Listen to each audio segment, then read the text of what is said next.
Meus amados irmãos, a paz do Senhor a todos. Quero trazer aqui uma palavra de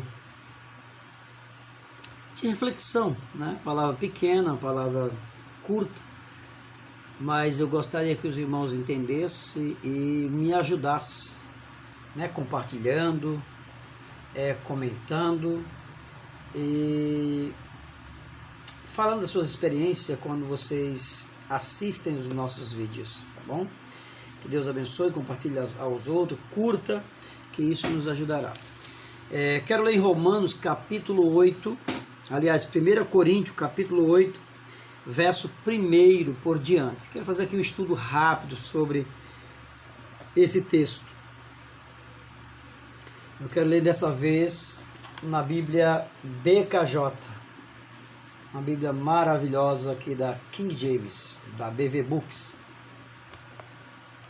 Versão 1611.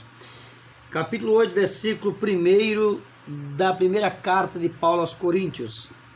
Ora, no tocante às coisas oferecidas aos ídolos, nós sabemos que todos nós temos conhecimento.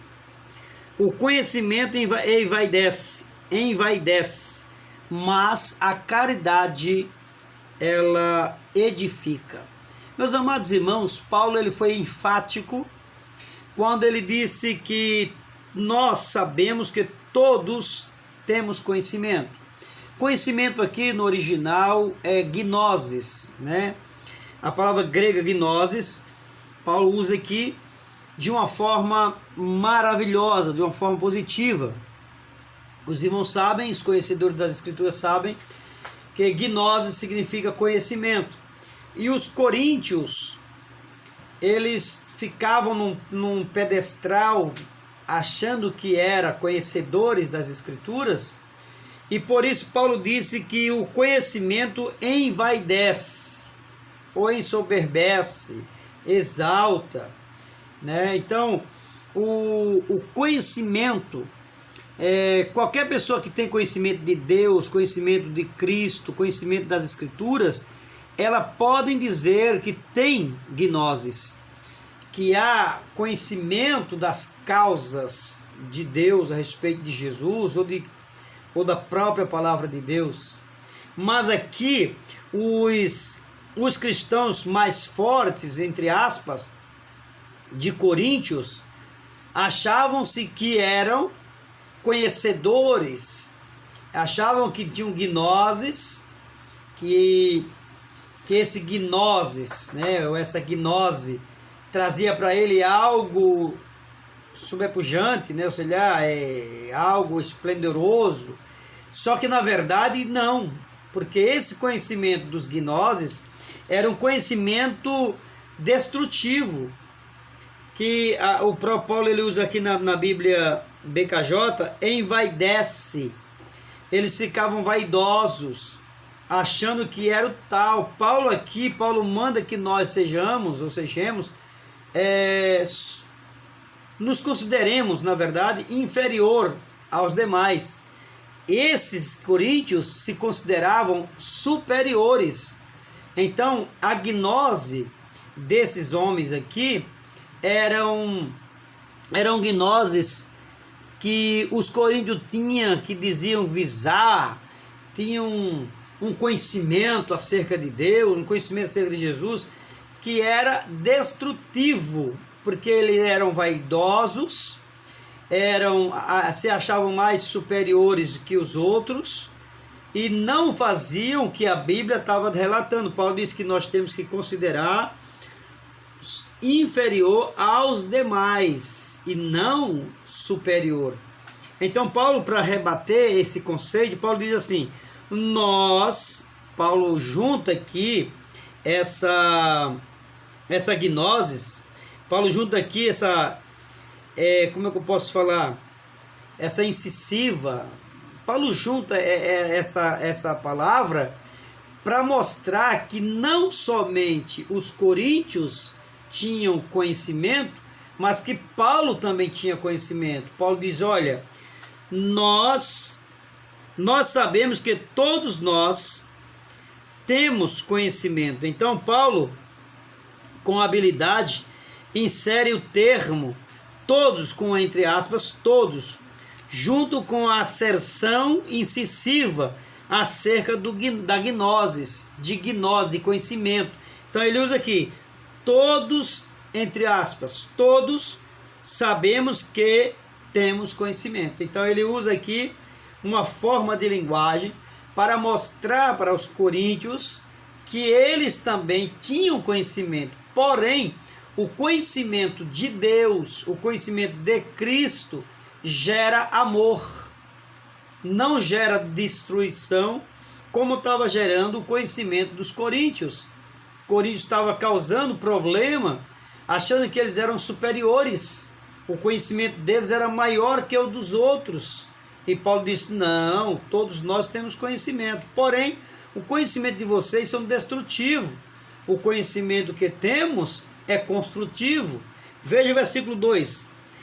E se algum homem pensa que sabe alguma coisa, ele ainda não sabe como deveria saber, ou como convém. Tem muitas pessoas que se acham, porque tem um anel no dedo de bacharel, de doutor em teologia, PhD e assim por diante, acha porque tem aquele anel no dedo, ou porque fez um curso superior, ele é melhor que todo mundo. Não estou dizendo assim, generalizando. Eu conheço pessoas que são acadêmicos, têm um vasto conhecimento, e quando nós estamos conversando com ele, parece que ele nem fez teologia, parece que ele nem fez esses cursos, essas graduações. Mas tem pessoas que se acham tão superior às demais, que um coitado como o irmão Ezequiel, um coitado como eu, está abaixo de zero.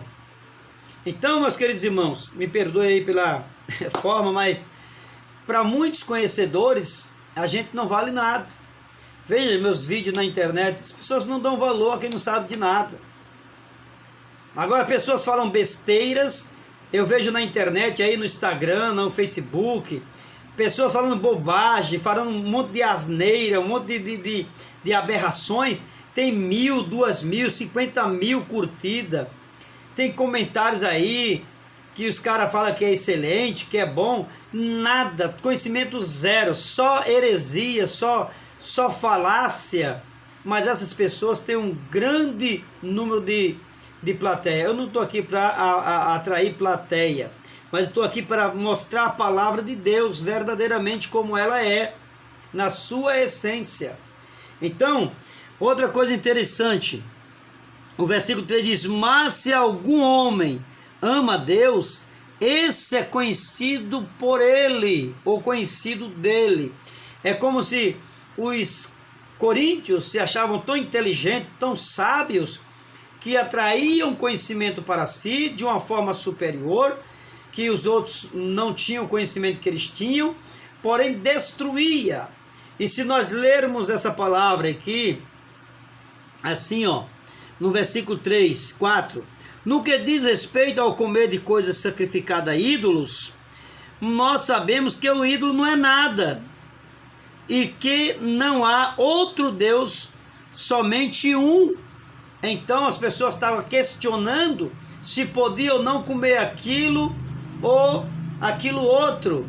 E nós sabemos que dentro do mercado romano existiam salas de refeições e também existia um lugar de culto imperial. E as pessoas estavam novas na fé, duvidando se podia ou não comer aquilo. E Paulo aqui ele explica, se ele for comer com um novo convertido, que é fraco na fé, fraco na consciência, ele é imaturo, se Paulo fosse comer com uma pessoa nova na fé, Paulo traria a ela destruição.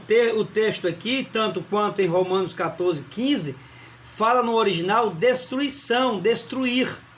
Vem destruir o pensamento. Quando um novo convertido, deixa eu terminar aqui para o áudio não ficar longo, mas quando o novo convertido participava de uma festa pagã e voltava para a sua casa, ele voltava pensando, poxa, eu desagradei a Deus, eu entristeci a Deus, eu fiz isso, e aquilo estava martelando na mente dele que era pecado. E muitos deles voltavam para o paganismo, porque achavam que tinha ofendido a Deus. Mas o próprio Paulo disse que os deuses não são nada, os ídolos não são nada, porque só Deus é tudo em todos. O versículo 6 diz: todavia, porém para nós, há um só Deus, Pai de todas as coisas, e nós nele, e um só Senhor Jesus Cristo, pelo qual são todas as coisas, e nós por ele. Então Paulo sabia que só existia um Deus, um só Jesus, em quem Paulo cria e servia. Então os outros ídolos não valiam nada. Aí ele diz: todavia a este conhecimento em todos os homens, para que alguns, conscientes do ídolo, até agora comem coisas oferecidas ao ídolo, e a sua consciência, sendo fraca, é contaminada. Ou seja, era pecado comer aquilo? Não. Mas irmão, não era pecado? Não. Paulo chegava lá, orava, comia, beleza, não tinha problema nenhum. Mas o que era fraco na fé vai dizer assim: poxa, Paulo comeu isso, sacrificado ao ídolo, está condenado, está contaminado. E aí vinha a condenação, o julgamento. Então lá no capítulo 14 de Romanos, a Bíblia diz que não julgueis pelo comer, se algum come carne ou se outros comem legume. Cada um tem a sua consciência. E se não me falha da mente, se não me falha a mente, 14, 21 e 22 de Romanos, fala que aquilo que eu como duvidando é pecado. Então pecado é eu fazer algo na incerteza, sabe, pensando se é pecado ou não, se eu devo ou não comer. Então se eu como em dúvida, eu estou em pecado, ok? Então, aí ele diz aqui, ó, os que são fraco na consciência, fraco no sentido espiritual, imaturo. Não é que ele era fraco no físico, mas que era fraco no conhecimento, era fraco na maturidade, era fraco na experiência. Então, se eu ando com um novo convertido, eu não posso falar qualquer coisa que para ele é escândalo. Eu não posso comer qualquer coisa que para ele é escândalo. Então, há coisas que eu falo com pessoas na minha maturidade, que para eles são normais. Mas se eu falo para um novo convertido, ele vai escandalizar, vai se desviar. Então é isso que o grego diz: destruir. Destruir aquele para quem Cristo morreu. Cristo morreu por todos, mas aí cada um vai crescendo espiritualmente, gradativamente. Amém? Então, meus amados irmãos, eu vou ficar por aqui, porque senão o vídeo vai ficar muito longo e vocês vão aí não querer assistir o vídeo todo, certo? Mas comente nosso vídeo, compartilhe com seus amigos, curta os nossos vídeos, que é bênção de Deus na vida daqueles que precisam aprender cada vez mais a palavra de Deus, aqueles que aprecia a verdadeira palavra de Deus, aqueles que apreciam o verdadeiro ensinamento ortodoxo da palavra de Deus. Que Deus em Cristo vos abençoe. Sou grato pela sua atenção, grato pelo seu compartilhamento, pela sua curtida e grato também pelas suas críticas. Podem criticar à vontade, pode falar o que devo melhorar, o que não devo, o que eu falei de errado. Pode falar aí nos comentários. Deus abençoe a todos e um forte abraço.